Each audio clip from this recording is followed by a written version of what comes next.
আসসালামু আলাইকুম। অবিরাম বাংলার সংবাদে সবাইকে স্বাগত জানাচ্ছি। আমি মারিয়া চৌধুরী। শুরুতেই বিআরবি কেবল সংবাদ শিরোনাম। শাপলা চত্বর হত্যাকাণ্ডের সাবেক প্রধানমন্ত্রী শেখ হাসিনা সহ ৪১ আসামির বিরুদ্ধে ট্রাইব্যুনালের প্রসিকিউশনে আনুষ্ঠানিক অভিযোগ দাখিল আজ।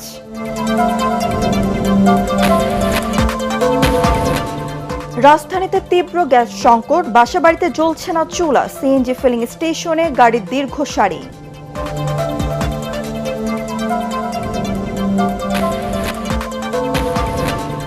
জুলাই আন্দোলন থামাতে নানা পদক্ষেপ নেয় তৎকালীন আওয়ামী লীগ সরকার। হত্যাকাণ্ডের বিচার সহ ৩ দফা দাবিতে এদিন ২৪ ঘন্টার আলটিমেটাম দেয় আন্দোলনকারীরা। শুরু হলো বন্যার কারণে স্থগিত হওয়া চট্টগ্রাম বোর্ডের এইচএসসি ও সমমানের পরীক্ষা। প্রায় ৩ সপ্তাহ পর পরীক্ষার হলে ফিরল শিক্ষার্থীরা। এবং বিশেষ চাহিদা সম্পন্ন শিশুদের পুনর্বাসন, উপজেলা পর্যায়ে হাসপাতাল স্কুল নির্মাণের প্রতিশ্রুতি ২ মন্ত্রীর, সহায়তার আশ্বাস এটিএন বাংলার চেয়ারম্যান ডক্টর মাহফুজুর রহমানের। শুনছেন বিআরবি কেবল সংবাদ শিরোনাম, এবার বিস্তারিত। রাজধানীর মতিঝিলের শাপলা চত্বরে হেফাজতে ইসলামের মহাসমাবেশে হামলা ও হত্যাকাণ্ডের ঘটনায় আন্তর্জাতিক অপরাধ ট্রাইব্যুনালের সাবেক প্রধানমন্ত্রী শেখ হাসিনা সহ ৪১ আসামির বিরুদ্ধে আজ আনুষ্ঠানিক অভিযোগ দাখিল করা হবে। এর আগে মানবাধিকার লঙ্ঘন ও ভুক্তভোগীদের ন্যায় বিচারের প্রবেশাধিকার বিষয়ে এক পরামর্শ সভায় এ কথা জানান chief prosecutor Mohammad Aminul Islam. Prosecution জানায়, ২০১৩ সালের ৫ মে শাপলা চত্বর কেন্দ্রিক ঘটনায় ঢাকা সহ ৪টি স্থানে মোট ৫৮ জন নিহত হন। এর মধ্যে ঢাকায় ৩২ জন, নারায়ণগঞ্জে ২০ জন, চট্টগ্রামে ৫ জন এবং কুমিল্লায় ১ জন নিহতের পরিচয় শনাক্ত করা হয়েছে বলে জানিয়েছে তদন্ত সংস্থা।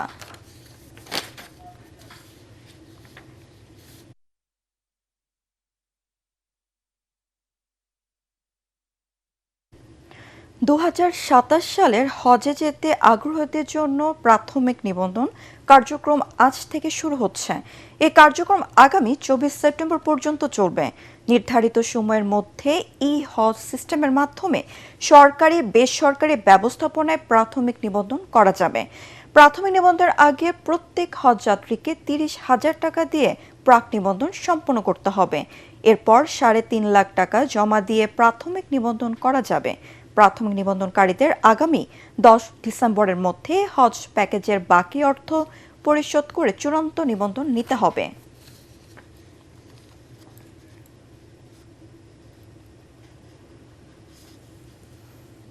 জুলাই আন্দোলন বেগবান হওয়ায় তা প্রতিহত করতে নানা পদক্ষেপ নেয় তৎকালীন আওয়ামী লীগ সরকার। অন্যতম ৩ সমন্বয়কে হেফাজতে নেয়ার পর ২৪-এর আজকের দিনে হাসনাত আবদুল্লাহ ও সার্জিস আলমকেও ডিবি কার্যালয়ে তুলে নেওয়া হয়। এদিকে হত্যাকাণ্ডের বিচার সহ ৩ দফা দাবিতে ২৪ ঘন্টার আলটিমেটাম দেয় বৈষম্য বিরোধী ছাত্র আন্দোলন। বিস্তারিত মনির হোসেন তপু রিপোর্টে। একটা পর্যায়ে হচ্ছে তারা আমাকে physically and mentally torture assault করা শুরু করে। শরীরে নির্যাতনের ভয়াবহতা তখনও স্পষ্ট। প্রথম দফায় আটকের পর বৈষম্য বিরোধী ছাত্র আন্দোলনের অন্যতম সমন্বয়ক নাহিদ ইসলামকে চোখ বেঁধে মারধরের অভিযোগ বিবিসির প্রতিবেদনেও উঠে আসে। ২৭ জুলাই হাসনাত আবদুল্লাহ ও সার্জিস আলমকেও হেফাজতে নেয় ডিবি। সরকারের পক্ষ থেকে বলা হয়, তাদের নিরাপত্তার স্বার্থেই এই ব্যবস্থা নেওয়া হয়েছে। আটক নেতাদের দ্রুত মুক্তি এবং শিক্ষার্থী হত্যায় জড়িতদের বিচার নিশ্চিত সহ ৩ দফা দাবিতে অনলাইনে ২৪ ঘন্টার আলটিমেটাম ঘোষণা করেন সমন্বয়ক আব্দুল হান্নান মাসুদ, রিফাত রশিদ ও মাহিন সরকার। মন্ত্রী থেকে শুরু করে পুলিশ কনস্টেবল পর্যন্ত যতজন এই গণহত্যার সাথে জড়িত প্রত্যেককে অব্যাহতি দিয়ে আইনের আওতায় আনতে হবে। সে সময় চিকিৎসাধীন সমন্বয়কদের হাসপাতাল থেকে তুলে নেওয়াকে অমানবিক উল্লেখ করে এর নিন্দা জানান বিএনপি মহাসচিব মির্জা ফখরুল ইসলাম আলমগীর। অন্যদিকে নারায়ণগঞ্জে ক্ষতিগ্রস্ত স্থাপনা পরিদর্শনে গিয়ে তৎকালীন স্বরাষ্ট্রমন্ত্রী আসাদুজ্জামান খান কামাল বলেন, গুজব ছড়িয়ে সাধারণ মানুষের মধ্যে বিভ্রান্তি সৃষ্টি করছে একটি মহল। সোশ্যাল মিডিয়াতে তারা এই ধরনের প্রচার করেছেন। এগুলো যখন আমরা পেয়েছি তখন তাকে সেফ কাস্টডিতে আমরা নিয়েছি। আমরা তাদের কাছে জিজ্ঞাসা করছি যে কারা তাকে এই আক্রমণ করতে চাচ্ছে। হাসপাতালে আহতদের দেখতে গিয়ে তৎকালীন প্রধানমন্ত্রী শেখ হাসিনা বলেন, সহিংসতায় এত মানুষের প্রাণহানি সরকার কখনোই চায়নি। চাই না এভাবে মায়ের কোল খালি হোক আর এভাবে মানুষ অসহায় হয়ে পড়ুক।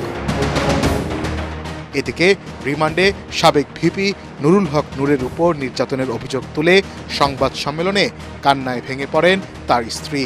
সেই ভিডিও সামাজিক যোগাযোগ মাধ্যমে ব্যাপক আলোচনার জন্ম দেয়। তার জীবনটা অন্তত আমাদের কাছে ভিক্ষা দিন, মানে তাকে সুস্থভাবে অন্তত আমার দুটো বাচ্চার মুখের দিকে তাকায়, মানে আমি আর কিচ্ছু চাই না।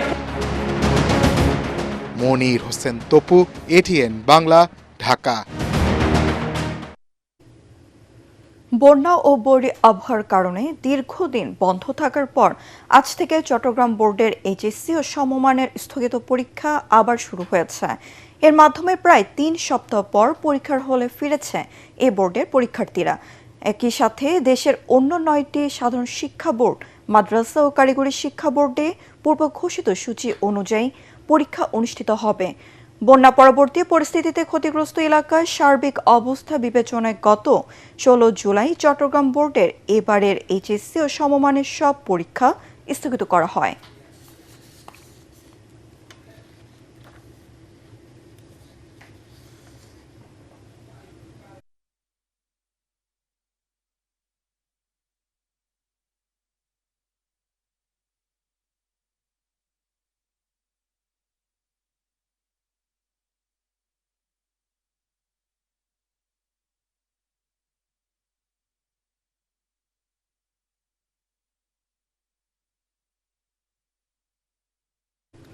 তীব্র গ্যাস সংকটে নাকাল রাজধানীবাসী। সিএনজি ফিলিং স্টেশনগুলোতে গ্যাস সরবরাহের ভোগান্তির পাশাপাশি বাসাবাড়িতেও জ্বলছে না চুলা। সময় মতো রান্না না হয়ে খেয়ে না খেয়ে দিন কাটাতে হচ্ছে কর্মজীবী মানুষদের। ত্রুটির কারণে মহেশখালীর এলএনজি টার্মিনালে গ্যাস সরবরাহ বন্ধ থাকায় এই সমস্যা সৃষ্টি হচ্ছে বলে দাবি কর্তৃপক্ষের। ভুক্তভোগীদের দাবি সরকার যেন সমস্যা নিরসনে দ্রুত ব্যবস্থা গ্রহণ করে।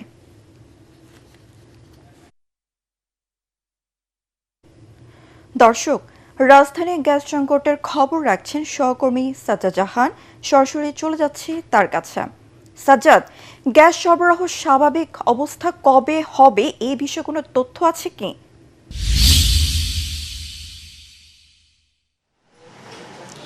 ধন্যবাদ মারিয়া। সর্বপ্রথম আপনাকে আমি বলতে চাই, প্রায় সপ্তাহখানিক ধরে গ্যাস সংকটে ভুগছেন রাজধানী সহ দেশের বিভিন্ন অঞ্চলের মানুষ, বিশেষ করে যারা ভাড়ায় চালিত সিএনজি চালিত গাড়ি পরিবহন দিয়ে আয় রোজগার করে জীবিকা নির্বাহ করেন, তাদের এই সংকটটা অনেক তীব্র। আমরা এখানে রাজধানীর 7 রাস্তার একটি ফিলিং স্টেশনে এসেছি। এর আগে আমরা সকালে বিভিন্ন ফিলিং স্টেশন ঘুরে দেখেছি যে ফিলিং স্টেশনগুলোতে দীর্ঘ লাইন, গাড়ির দীর্ঘ লাইন, অনেকে ভোর রাত থেকে এসে অপেক্ষা করছেন গ্যাস সরবরাহের জন্য।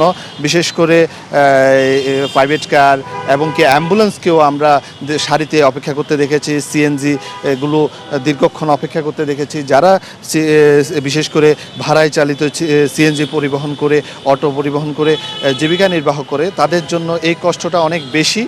তারা যেটি বলছে যে দিনের প্রায় 3 থেকে 4 ঘন্টা শুধু লাইনে দাঁড়িয়ে অপেক্ষা করে সিএনজি গ্যাস সরবরাহ করতে হয়। এরপরে জীবিকার তাগিদে বের হওয়ার সুযোগ পান তারা। এতে তাদের এই বিশেষ করে দেখা যাচ্ছে যে এতে তাদের পরিবারের যে ব্যয় নির্বাহ করা, এটি অনেকটা দুরূহ হয়ে পড়ে। আমরা এই মুহূর্তে একজনের সাথে একটু কথা বলতে চাই। উনি দীর্ঘক্ষণ অপেক্ষা করছেন গ্যাস সরবরাহের জন্য। কতক্ষণ নাগাদ অপেক্ষা করছেন? আমি রাত 4:30 থেকে অপেক্ষা করছি। লাইনে ছিলাম, 7টা পর্যন্ত গ্যাস দিছিল, পরে গ্যাস বন্ধ হয়ে গেছে। এখানে পাম্প কর্তৃপক্ষ কি বলছে? এখন বলছে অনির্দিষ্টকালের জন্য, কখন যে আসবে গ্যাস এটা বলতে পারে না। টাইম দিতে পারতেছেন? যেমনটি শুনছিলেন যে বাম কর্তৃপক্ষ বা তারা আশ্বস্ত করতে পারছেন না কবে নাগাদ এই পরিস্থিতি সুস্থ বা স্বাভাবিক হবে। তো আমরা বিভিন্ন মহলের কথাও শুনেছি প্রশাসনের, তবে আমরা যেটি জানতে পেরেছি যে কক্সবাজারে যে এলএনজি টার্মিনাল রয়েছে সেটির ত্রুটির কারণে এই সমস্যার সৃষ্টি হয়েছে।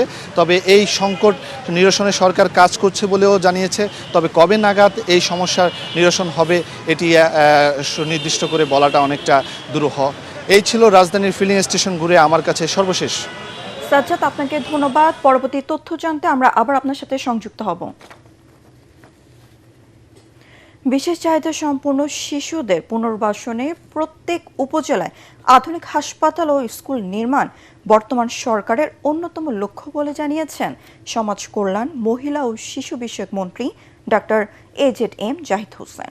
বাংলাদেশ শিশু একাডেমিতে এটিএন নিউজ আয়োজিত পাওয়ার প্যারেন্টস 2026 অনুষ্ঠানে তিনি একথা বলেন। অন্যদিকে তথ্যমন্ত্রী জহিরুদ্দিন স্বপন জানান, রাষ্ট্রের পাশাপাশি সমাজের বিত্তবানদের সহযোগিতায় উন্নত দেশের আদলে বাংলাদেশও আধুনিক হাসপাতাল ও স্কুল নির্মাণ করা সম্ভব। এদিকে এইসব শিশুদের নিরাপদে ভবিষ্যৎ নিশ্চিতে বিশেষ অর্গানাইজেশন গঠনের ঘোষণা দিয়েছেন এটিএন বাংলা ও এটিএন নিউজের চেয়ারম্যান ডক্টর মাহফুজুর রহমান। আরও জানাচ্ছেন ঐশী গোস্বামী প্রমা।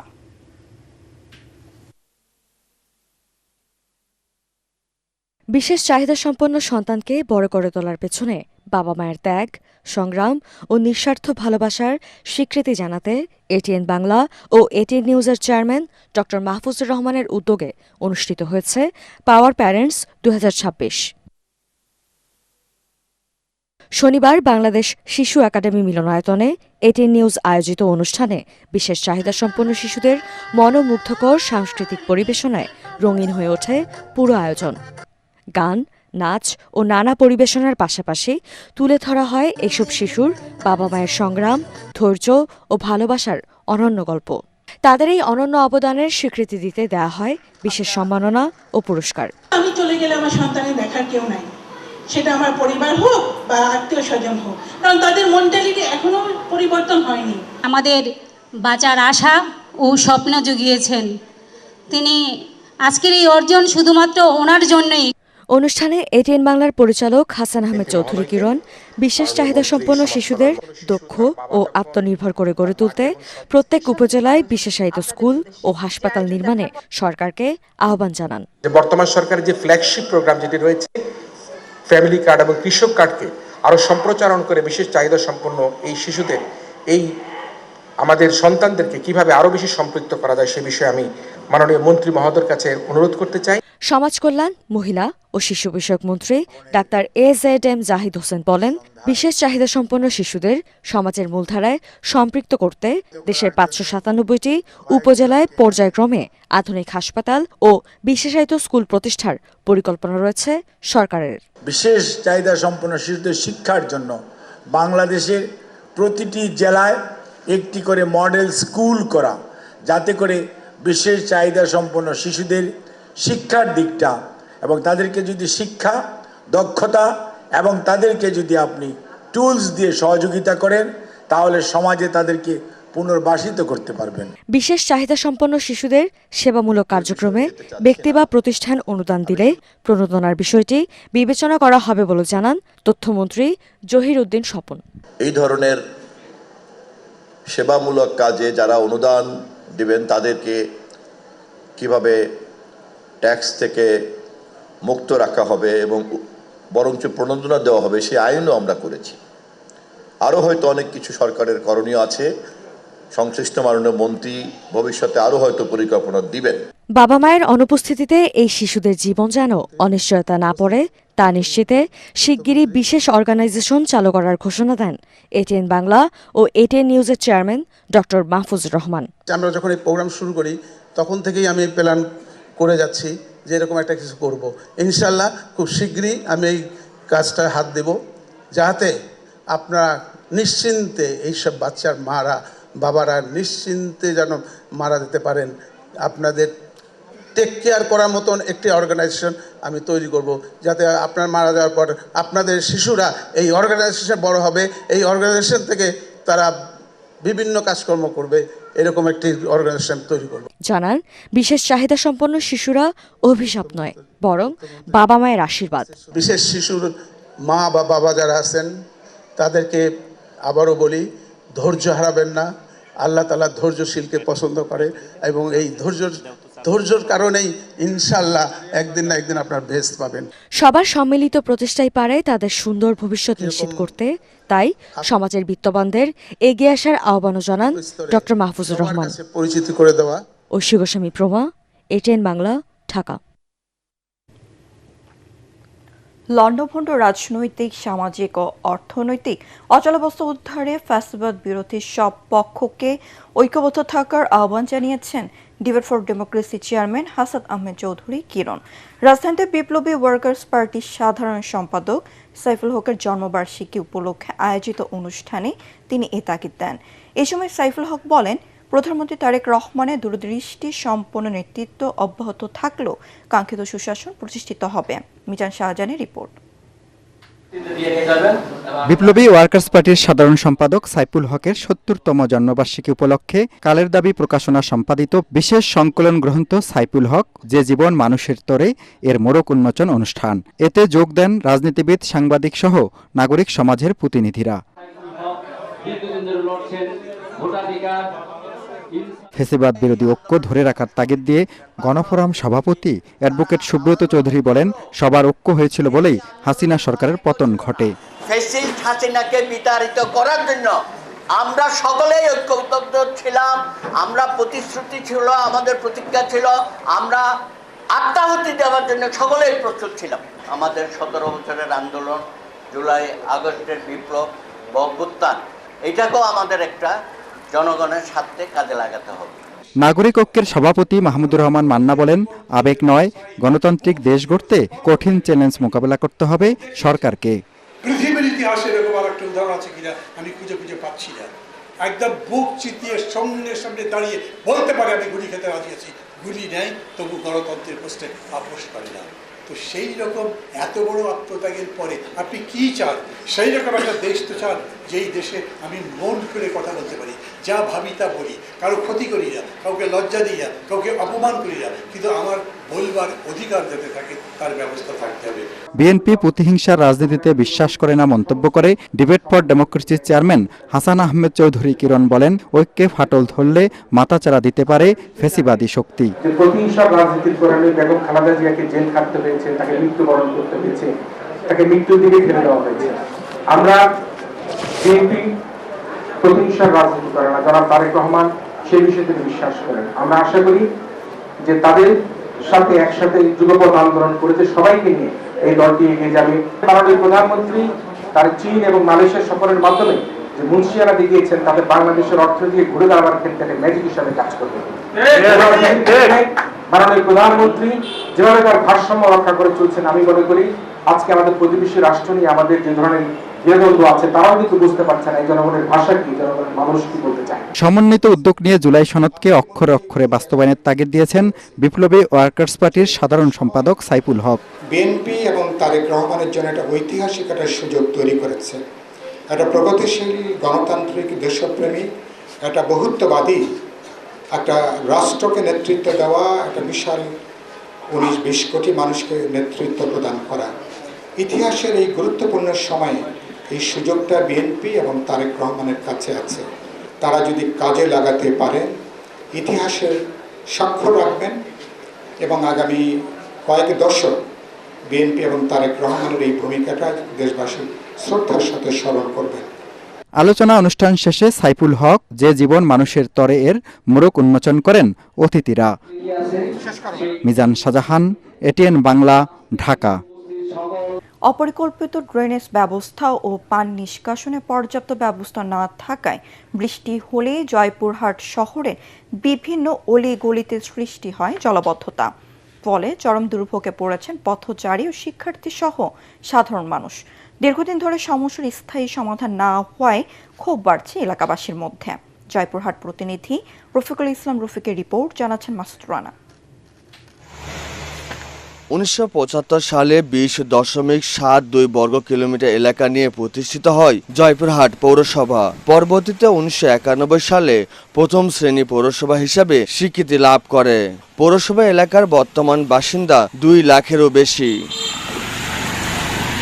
বর্ষাকাল এলেই শহরে মাদ্রাসা রোড, বঙ্গবন্ধু রোড, শান্তিনগর, সরকারি কবরস্থান সহ বিভিন্ন এলাকায় সৃষ্টি হয় জলাবদ্ধতা। ফলে যানবাহন সহ সাধারণ পথচারী ও শিক্ষার্থীদের চলাচলে চরম ব্যাঘাত ঘটে। বাসাবাড়ির পানি, রাস্তার পানি, একটু তো বৃষ্টি হলে মনে করেন একই পানি হয়ে থাকে। সবচেয়ে বেশি কষ্ট হয় আমাদের অভিভাবক প্লাস ছাত্রছাত্রীদের। এটা রাস্তাটা করার সময় যদি রাস্তাটা 1 ফিট আরও একটু উঁচু করা হতো এবং ড্রেন যদি আর একটু প্রশস্ত করে গভীর করা হতো তাহলে হয়তো পানিটা জমতো না। ড্রেন আছে ততটুকু মধ্যে পানি নিষ্কাশনের হয় না এবং ড্রেন সঠিকভাবে পরিষ্কার থাকলে মনে হয় এটা আর হতো না। পৌরসভার প্রধান নির্বাহী জানান, অপরিকল্পিত ড্রেন নির্মাণ ও যত্রতত্র ময়লা আবর্জনা ফেলার কারণে এই সমস্যা হয়। অল্প সময়ে অধিক বৃষ্টিপাতের কারণে কিছুটা জায়গা আমরা পানি জলাবদ্ধতার বিষয়টা দেখতে পাই। একই সাথে আমি জনসাধারণ যারা আছে তাদেরকে অনুরোধ জানাবো যে আমরা আমাদের আশেপাশে ড্রেন বা চারপাশ যে কোনো ময়লা আবর্জনা যেন ড্রেনে বা যত্রতত্র স্থানে ফেলে না রাখি। দীর্ঘদিনে দুর্ভোগ লাঘবে পৌর কর্তৃপক্ষ দ্রুত পদক্ষেপ নেবে এমনটাই প্রত্যাশা শহরবাসীর। Bureau report, ATN Bangla. এবার আন্তর্জাতিক সংবাদ।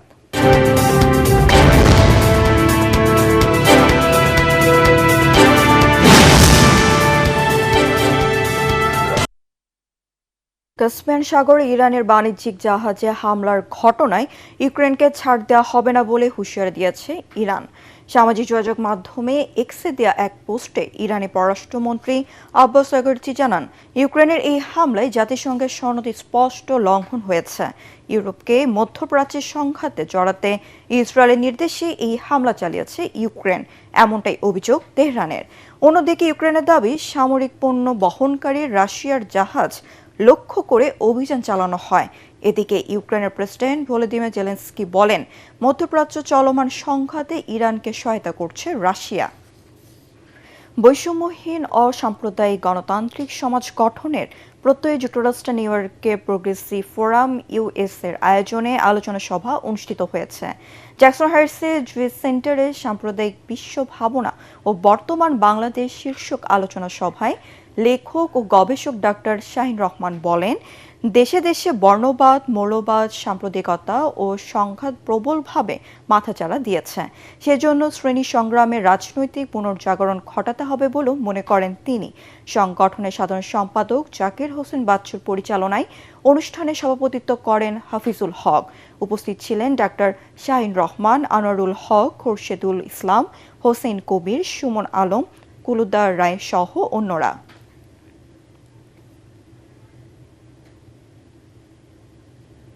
এবার খেলার খবর।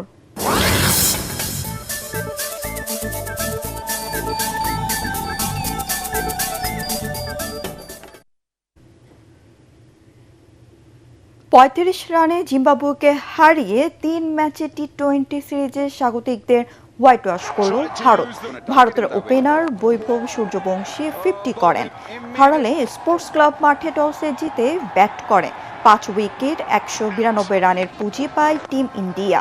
আগ্রাসী ব্যাটিংয়ে 49 বলে 81 রানের ঝলমলে এক ইনিংস খেলেন সূর্যবংশী। 29 রান করেন ঈশান কিষান।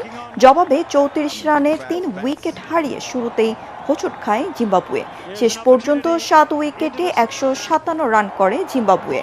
35 রানের জয় পায় ভারত। সফরকারীদের পক্ষে 29 রান 3 উইকেট নেন মায়াঙ্ক যাদব। ট্রিনিদাদ টেস্টের দ্বিতীয় দিন শেষে প্রথম ইনিংসে ওয়েস্ট ইন্ডিজের চেয়ে 112 রানে পিছিয়ে আছে পাকিস্তান। হাতে আছে 7 উইকেট। আগের দিনে 3 উইকেটে 194 রান নিয়ে খেলতে নেমে 311 রানে অল আউট হয় স্বাগতিকরা। দলের পক্ষে সর্বোচ্চ 92 রান করেন শাই হোপ, 84 রান করেন কেভিন হজ। পাকিস্তানের বোলারদের মধ্যে মোহাম্মদ আলী 4টি ও আব্বাস 3টি উইকেট তুলে নেন। জবাবে শান মাসুম ও ইমামুল হকের 50তে দিন শেষে 3 উইকেটে 199 রান সংগ্রহ করে পাকিস্তান। ইমাম 63 রানে আউট হন আর শান মাসুদ 68 রানে অপরাজিত আছেন। শেষ করার আগে বিআরবি কেবল সংবাদ শিরোনাম আরও একবার। শাপলা চত্বর হত্যাকাণ্ডের সাবেক প্রধানমন্ত্রী শেখ হাসিনা সহ 41 আসামির বিরুদ্ধে ট্রাইব্যুনালের প্রসিকিউশনে আনুষ্ঠানিক অভিযোগ দাখিল আজ।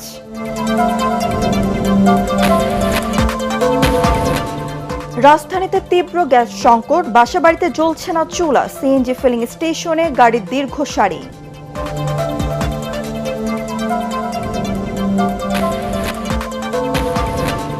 জুলাই আন্দোলন থামাতে নানা পদক্ষেপ নেয় তৎকালীন আওয়ামী লীগ সরকার। হত্যাকাণ্ডের বিচার সহ 3 দফা দাবিতে এদিন 24 ঘন্টার আলটিমেটাম দেয় আন্দোলনকারীরা। শুরু হলো বন্যার কারণে স্থগিত হওয়া চট্টগ্রাম বোর্ডের এইচএসসি ও সমমানের পরীক্ষা। প্রায় 3 সপ্তাহ পর পরীক্ষার হলে ফিরল শিক্ষার্থীরা। এবং বিশেষ চাহিদা সম্পন্ন শিশুদের পুনর্বাসন, উপজেলা পর্যায়ে হাসপাতাল স্কুল নির্মাণের প্রতিশ্রুতি 2 মন্ত্রীর, সহায়তার আশ্বাস এটিএন বাংলার চেয়ারম্যান ডক্টর মাহফুজুর রহমানের। পরবর্তী সংবাদ দেখার আমন্ত্রণ জানিয়ে এখনকার মতো শেষ করছি। এটিএন বাংলা সংবাদ ইউটিউবে দেখতে ব্রাউজ করুন /এটিএন বাংলা নিউজ। ধন্যবাদ সবাইকে।